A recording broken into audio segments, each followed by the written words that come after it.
আসসালামু আলাইকুম প্রিয় দিনী ভাই ও বোনেরা, আশা করি সবাই ভালো আছেন। আলহামদুলিল্লাহ, আমিও ভালো আছি। আপনারা দেখছেন আধারে মিল বাউলি ইউটিউব চ্যানেল থেকে। তো চলুন আর বেশি দেরি না করে মূল আলোচনায় ফিরে যাই।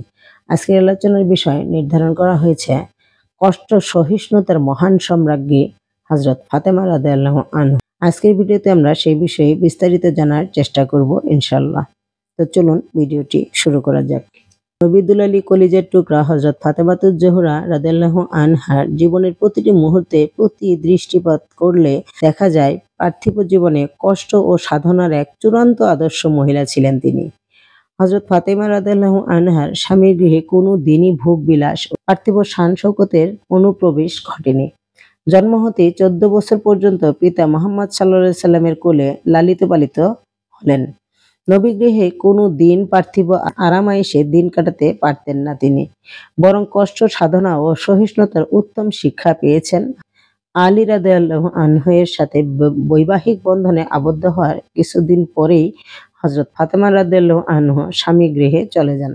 হযরত আলী রাদিয়াল্লাহু আনহু ছিলেন অত্যাধিক গরীব, যার কারণে বিবাহের পরে নতুন সংসার করলেও তার গৃহে কোনো আসবাবপত্র ছিল না। নবী দুলালী হযরত ফাতেমাতুজ জোহরা রাদিয়াল্লাহু আনহু পিতার গৃহ হতে স্বামীর গৃহে আসার সময় উপহার স্বরূপ যে আসবাবপত্র সাথে নিয়ে এসেছিলেন, তার মধ্যে একটি জিনিসও হযরত আলী রাদিয়াল্লাহু আনহু সংসার জীবনে বাড়াতে পারেননি।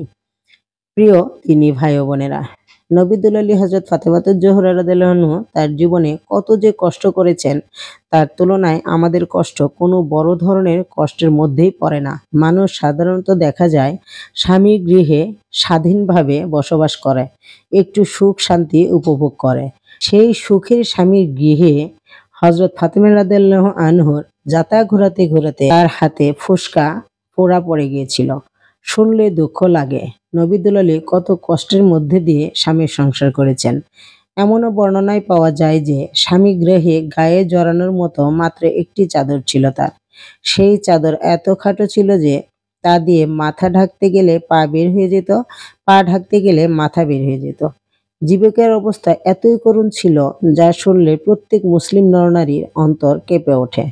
কোনো কোনো বর্ণনা থেকে জানা যায় যে হযরত ফাতিমা স্বামীর গৃহে কখনো সারা সপ্তাহ চুলায় আগুন জ্বালাতে পারতেন না।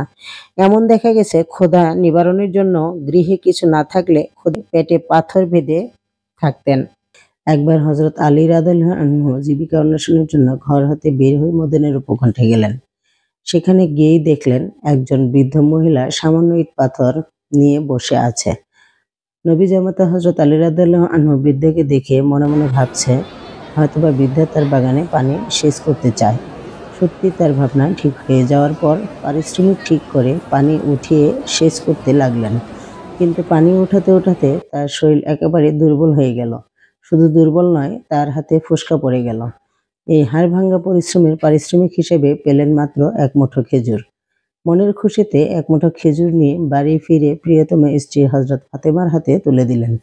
নবী দুলালী হযরত ফাতেমা রাদিয়াল্লাহু আনহু এর দুনিয়ার জীবনে নিয়ামতের মধ্যে সর্বোত্তম নিয়ামতই ছিল মোটা কাপড় ও রুটি।